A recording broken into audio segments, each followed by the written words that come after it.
Music Business, What Is This? Is a podcast that focuses on the ever-changing music industry and presents issues and concerns that the average and above average musician has or will encounter. Hey everybody, that's Jeremiah Hunt. And that's Richard Johnson. This is Music Business. What is this? Welcome to another episode.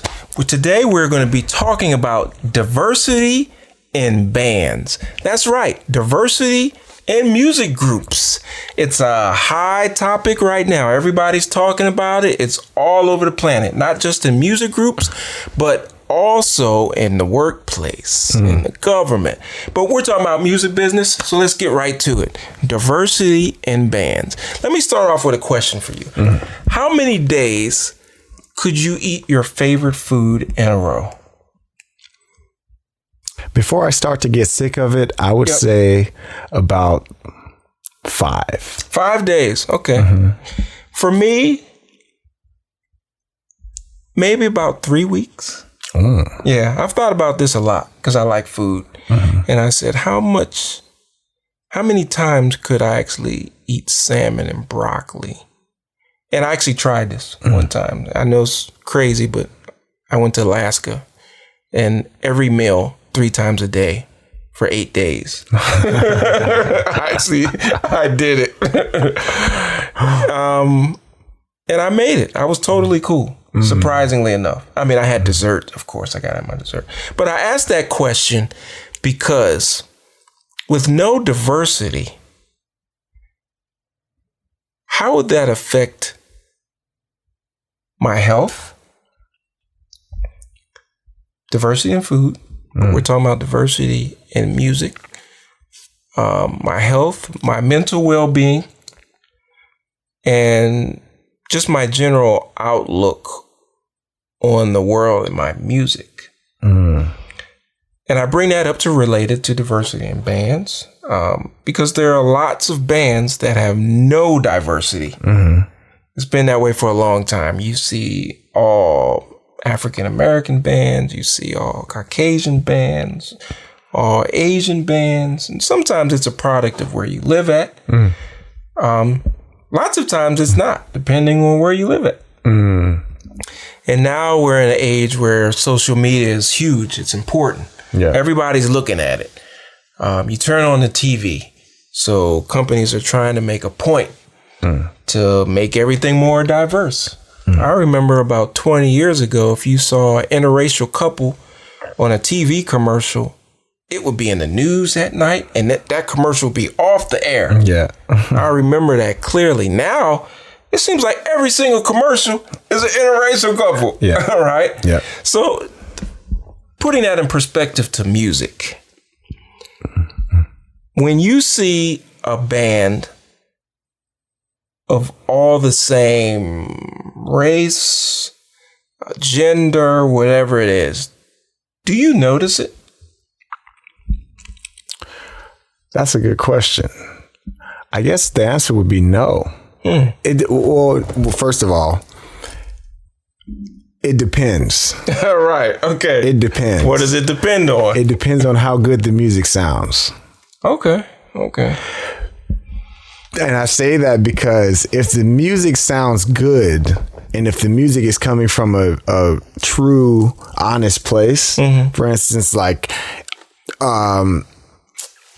if it's an all African American band, and if the music is rooted in African American music, or something out of deeply rooted in that culture, then, and if it's there's a goal, there's a specific goal in mind, and it's only going to sound as good. What am I trying to say? It's going to be good. It's going to sound the best when those people who are in that culture are playing it.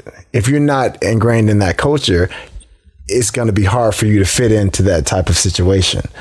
Okay. So now, if on the flip side of that, if it doesn't sound good, then it's like, come on, like you could have got my dude to be in here, know, who's not the same color. He could have played this shit better. Then I know it's about something else. It's not about the music. So I guess for me, it just depends on it comes back to the music, for me. Mm-hmm. I don't know. Yeah, it's a tricky topic, but it's on the tip of everybody's tongue right now. Mm. For me, I notice it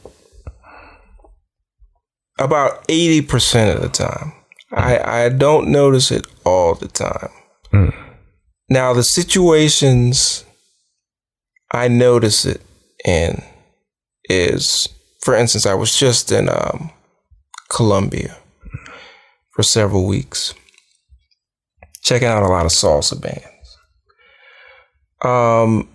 And traditionally, you see a certain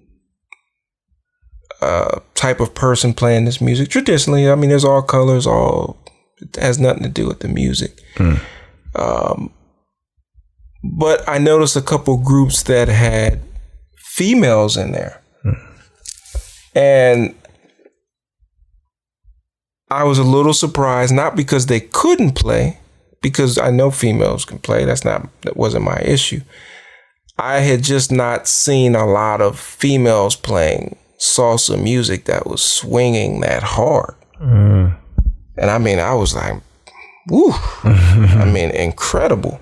Mm-hmm. So then I started doing research on, have there been all female salsa groups? And there has been, like 30, 40, 50 years ago. Mm. So it's like jazz. It's not new. There have been groups that have been, all female-led groups that sounded great. Mm. There are groups out today, that are hitting hard. Mm-hmm. I think a lot of times the question comes down to, and you brought this up, where did the music originate from? Are those people playing it? And the next question is, can someone who's not from that background play the music as authentically? Mm. And this conversation I have in my household at least once a week. And we've had arguments, discussions, concepts, people coming over. Trust me. Yeah. This has been an ongoing discussion for years. Yeah. And it's interesting to hear different people's points of view. Mm. And that's what this podcast is about, diversity. And how do you view it? And is it helping or hurting? Mm.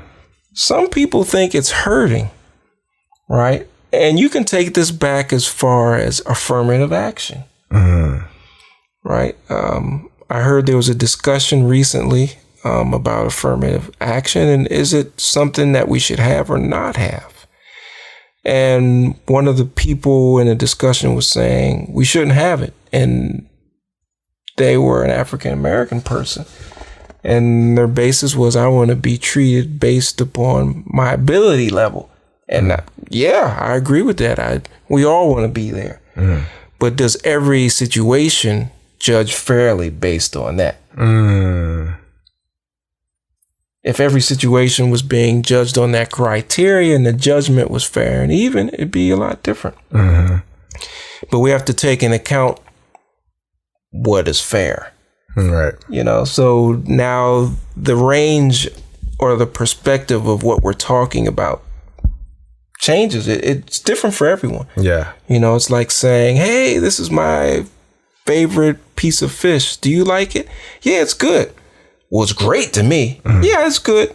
So there's this level of differential that we have to kind of consider. Mm. And is that enough to make a difference? Mm. Right? So since we're talking about music, this diversity is an important element for several reasons. One is just the variety of what's going into what's happening. Right. Sometimes variety is needed, not all the time. Sometimes it is good. Yeah. And the diversity may bring that. Mm. Now, if it's not called for, I think it goes back to what you were saying about, does someone really understand the origins of that music? And what is it called for? Mm. Can people do it that are not from that background? Yes. Mm. They've probably have to really have done their homework or grown up in that situation and understand different musical situations in that style. But yes, it's totally possible. But we have to consider that. Yeah. We can't just rule someone out because they don't look like they play that music. Right. Right. You know, and that happens to all of us. One of the hot topics now is about country music and African Americans playing country music. You know, for me, it's not a problem. When I first heard about it, I said, that's a little bit strange. But then the more reading and research I started doing, I started to realize, well, black people were helping invent country music. Right. They're from the country. Yeah. Right. If you really go back and look, you start looking at some of these states. So it's actually not that strange. I just think we've been conditioned to seeing a certain race of people playing that. Oh, they do it best. That's what it is. Right. Same thing for soul, pop, and funk. You know, but I know some dudes out there who are not African American that can sing some soul music that are killing it. Yeah. I couldn't do it. I don't have that ability. Right. You know, so the diversity issue, we have to consider, we have to implement, and we have to figure out how to do it in a way that is fair. Once again, we're going back to that word fair. Yeah. I don't think we'll ever make everybody happy. Right. But we have to figure out how we're going to do that and give everybody an opportunity to show that they can do this thing, whatever it is. Right. Since we're talking about music, we need to have women in bands. We need to have, you know, if they can play, let them play, you know, whatever it is, it's good. Get in here. I think that ultimately has to be allowed. Having said that, I don't have a problem with all Caucasian bands, black bands. It just, I notice it, but if the music sounds good, the music sounds good. Yeah. You know, so I think the diversity issue, it's never going to go away. I just think about how is it going to be discussed. And it's always been around in the music industry. What do you think is discouraging band leaders or bands from being diverse? I think maybe one thing I can think of would be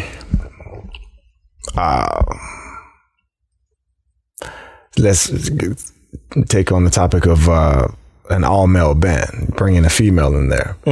The attention thing, I think maybe the female getting all of the attention rather than the message of the group or the message of the music getting the attention. I think that could be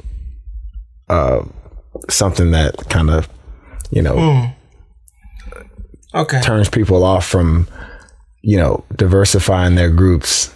Yeah, but you could say that about having a guy in a group that's flamboyant. True. And well, they don't even have to be flamboyant. I know some drummers. That's just how they play, and they're going to get the attention. Yeah, that's true. And I didn't say female just to have it specific to females being in a male group. I mean anybody, just like even if it was an all white group or having a black person, you know, it's like because of that individual who, you know, is bringing the diversity, because of them being there, they might get more attention.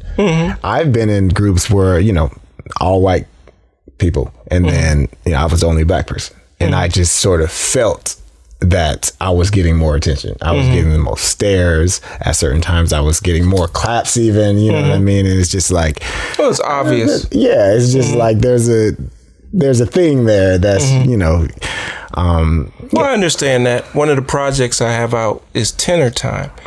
And some of the gigs we do, I'm the only African American there. And it's funny, it doesn't bother me at all. We all get along great. The band's great. Right. But one gig I heard somebody say, oh yeah, the piano player's the leader. I've never said I was the leader. This is a group effort. I may have put the work to get it all together, but it's our compositions, our tunes. I'm just here playing piano. And I've heard that several times. You know, and I said, they're probably thinking that because I'm the African American. Right. Right. And I'm looking at the people saying that. It's generally a couple that's, you know, in their 50s, 60s, somewhere around there. So it's just assumptions that are made. Right. You know, based upon this is different. Right. If you have 8 different types of fruit and one is rotten and all the rest are fresh, that one's going to stick out. Yeah. The rotten one may actually be the best or may not actually be rotten. A lot of people, you could look at a plantain or maduros, as they say in Spanish. Yeah. That's the best ones. Yeah. Right? You know, so it's perspective. And sometimes everyone doesn't have that same perspective based on their background. Right. And where they come from. You know, so the diversity issue, like I said, it's not going to go away. It's all about how we address it and we talk about it and we deal with it. I think it's necessary because if you don't have it, you're ruling out options for yourself. Having said that, that doesn't mean that every group has to be, if it's 10 people, there's got to be 5 women, 5 men. No, that's not what I'm saying. It's not that at all. That's not the best for the music. But I think if there was an audition, like, for example, classical auditions. Do you know how those work? Not for a long time, no. Okay, so generally, they're blind tests. Like you're behind a curtain and you play.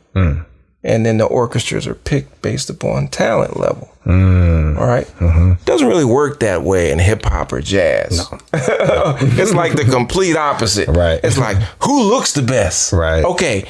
Now can they play? Right. It's like the complete opposite. Right. Sometimes that works for you. Sometimes it does not work at all. You know, but this is it's a popular topic, and I think one podcast is not going to be enough to really address it.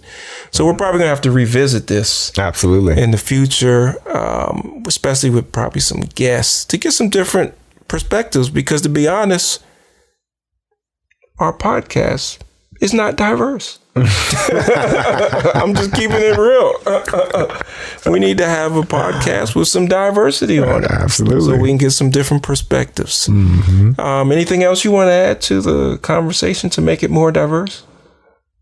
Let's keep it moving. All righty. And let's keep it diverse. That's right. Okay, so once again, it's been a pleasure. Today we talked about diversity. Like I said, this is a big topic. We're going to revisit it with some guests, get some diversity up here, get some other opinions, and keep it rolling, because that's how we're all going to grow and make better music. My name's Richard Johnson. My name's Jeremiah Hunt. This is Music Business. What is this? We'll see you later.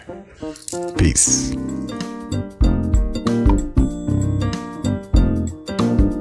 This program is partially supported by a grant from the Illinois Arts Council Agency.